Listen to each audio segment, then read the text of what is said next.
Hey, thanks for joining us. I'm just getting started on my French cleat journey. I think I can build some better modules because mine are getting a little crowded, so let's go for it.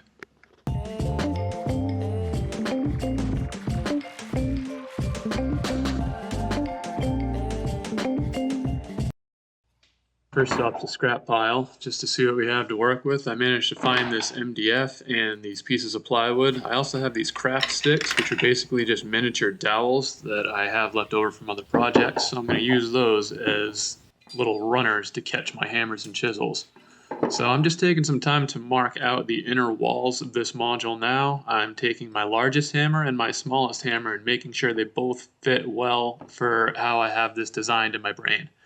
So I'm making a little mark there where I can trim the excess bit of the MDF off, and I'm making a little mark here to kind of mark the front to back depth of the module.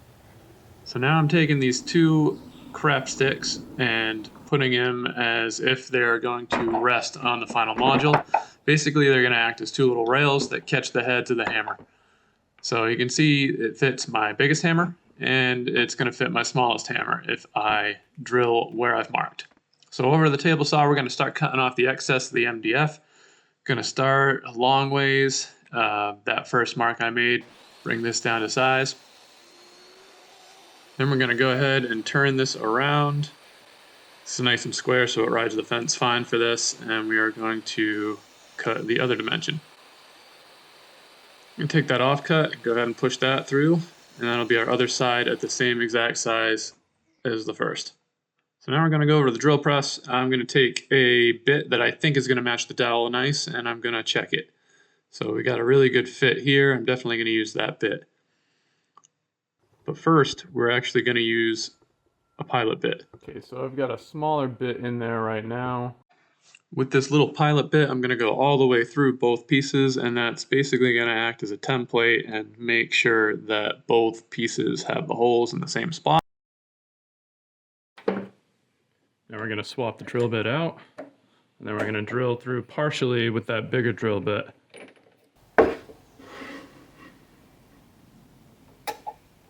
So we want to go a little further into this thick piece. The further in we go with the dowel, the less they're going to bow overall. So to mark that depth and get it the same for every hole, I'm going to take a piece of blue tape and let it act as a little flag.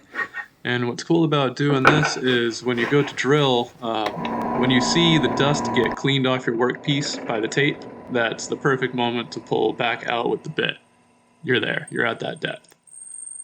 So you're going to see me do that for all four holes here, two on each piece, and they're all going to be at the same exact depth, but not all the way through. So we get a nice strong joint with the dowel.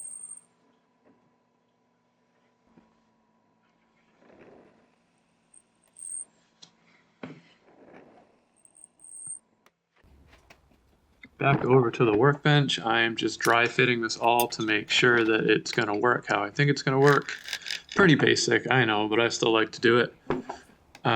With a little persuasion, this butts up nicely. So now I'm just marking roughly the length that I'm going to have that back panel cross cut at. Basically just the width of this glued up is what I'm going for. So let's go to the miter saw and cut that. This second piece I'm going to give a clean edge. Actually, the first piece I'm going to give a clean edge, and then I'm going to use it as a template for cutting the second piece, so they'll be the same exact width.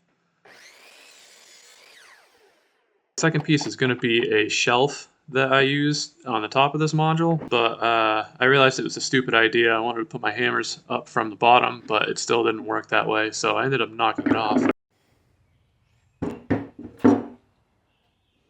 So there it is. I missed filming the assembly stage. My camera decided to stop filming and not tell me. But basically we just threw some glue in the holes there. Yeah, nothing crazy to worry about in the assembly of this. You can see mostly we just have, I didn't cut these to the proper length, but they were close enough, so I just rolled with it. Basically just put a bead of glue on this and brad nailed it 3 times, 1, 2, 3. The glue is going to be what's holding it, and the brad nails are acting as clamps. Back to the inside here, the only real trick here in assembling this was to get this dowel to go into the hole very cleanly and not push all of the glue out. You want to crimp your dowels at the end like this. You just give them a squeeze, all the way around.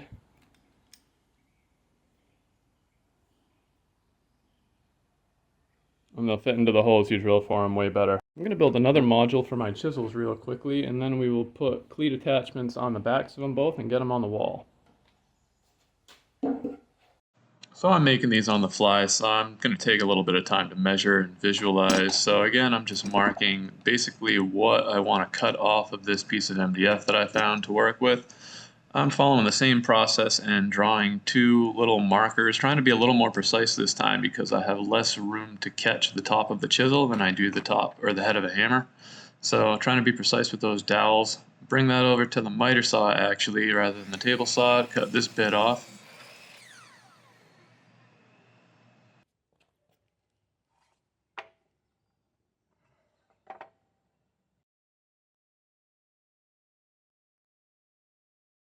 Take one side, stack it, and use it as a template to cut the other side.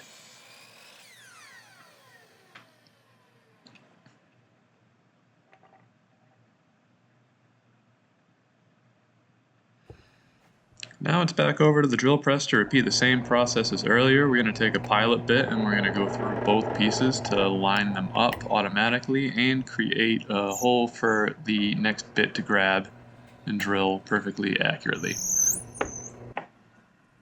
So taking a minute just to mark these as to what the bottom inside is so that I drill from the correct side. Take a minute to change the bit out here, and that tape flag from earlier is going to come in handy. Alright, drilling partially through these pieces with the bigger bit just like we did before, and they should line up perfectly because of what we did with the pilot hole.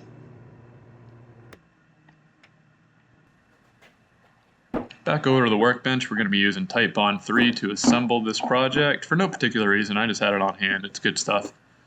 Alright, so we're going to crimp the ends again, and we're going to try to use a little less glue than last time. The glue is not even 100% necessary for this project. The dowels are probably going to be held in place as long as you do everything else correctly. But let's get a little bit of glue on there.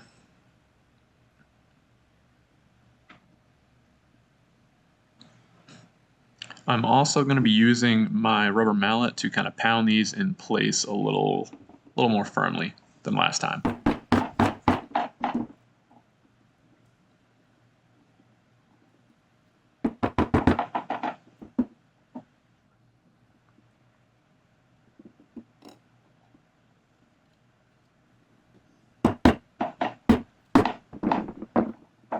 Okay, that's looking pretty good. So now let's just line that back piece of plywood up.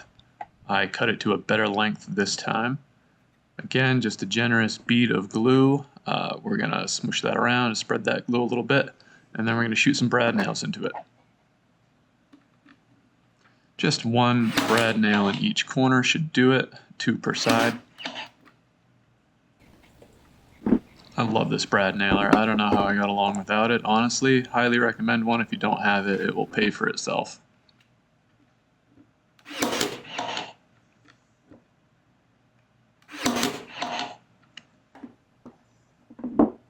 Alright, there you have it. That's just got to dry, and then all it needs is the actual cleat attachment on the back so that it can grab the brackets that are already on my wall. So let's take a minute while this is drying up to get some of that squeeze out of there and just make our lives easier later. And now the last thing to do is to make some cleat attachments. Since I don't have any laying around from previous builds, I'm going to take this over to my table saw. I like 2.5 inches to start for my little cleat attachments that go on the back of the modules. So now I'm going to tilt the blade to 45 degrees and pass this through again, trying to leave the long edge at around 2.5. Back over to the miter saw, we're going to clean this scrap piece up, and then we're going to cut it more or less in half. I don't need this cleat to run the whole length of the module. As long as it goes for a good way, maybe a little more than half is what I like to do for a minimum. It's going to work perfectly, and it's actually going to save a little weight. So a generous amount of glue on here, line it up, smush it, brad nail it into place. These are 18 gauge brad nails I'm using, and you'll notice they do end up poking through the front of my project a little bit. Even with this nailer set on the minimum setting, sometimes they go a little too far. The next brad nail down that I had on hand was not going to be long enough to clear the two pieces of wood and fasten them in any noticeable way, so I accepted this before I did it, and you'll see I go in with a hammer and kind of try to clean them up a little bit after. 4 brad nails that time. I was thinking about putting some more toward the inside of the piece, but the piece was so flush onto the plywood and the squeeze out was great, so I didn't feel the need. So there we have it. First one's cleat is on. So if you are not familiar with French cleats, basically it's complementary 45-degree angles that you cut on pieces. You have brackets on the wall at 45 degrees sticking out, ready to catch these modules that have cleats on the back with the complementary angle glued on in the right orientation. So you'll see these just kind of hang onto the wall easily. You can move them. Very high mobility, very flexible workspace is what it creates. Let's get the cleat onto this one with the brad nailer again. So now I'm just taking some time to knock the tops of these brads, or the bottoms actually, the pointy bits, knock them over so that I can pound them into the wood on this side so that they're not a hazard of any kind. Kind of a pain in the butt, but I was between brad nails on the thickness that I needed here. So now we're going to take some time to sand these. I will spare you the boring details and just say that I'm breaking the corners here. Sand the underside of the cleat, the pointy end of the 45-degree cut. Go ahead and sand that flat. Take a little bit off it. It'll help for when dust builds up on your cleats. You'll still get a really nice secure fit.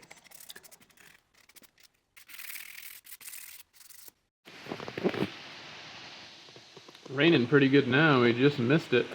Luckily we finished our cuts outside before this came in.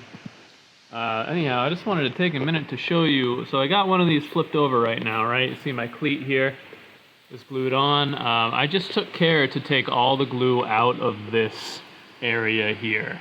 That's because when you got the complementary angle at 45 degrees on the wall, you want to make sure it can go all the way up to this little crevice here. It's just going to give you a more stable fit. Still raining like crazy out there. I did some rearranging to make a space here for my 2 new modules.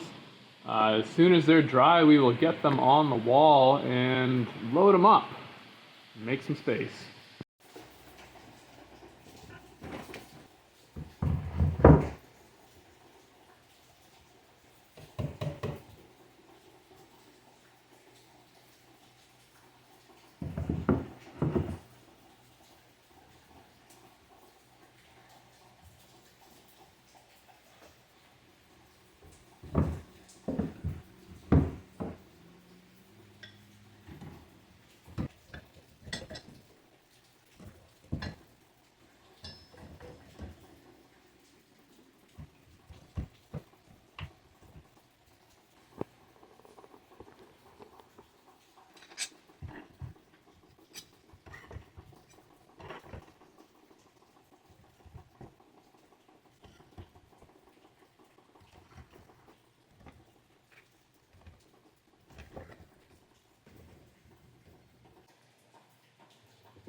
Well, there you have it. 2 new modules for my French cleat wall. As you can see, I'm in need of a 3rd bracket for the wall there. I got 2 long ones there. I could use 1 more. It'll give me more space for modules, but I kind of have some unused space here already. So always improving, always making little modules, always improving the quality of the modules as my woodworking skill grows.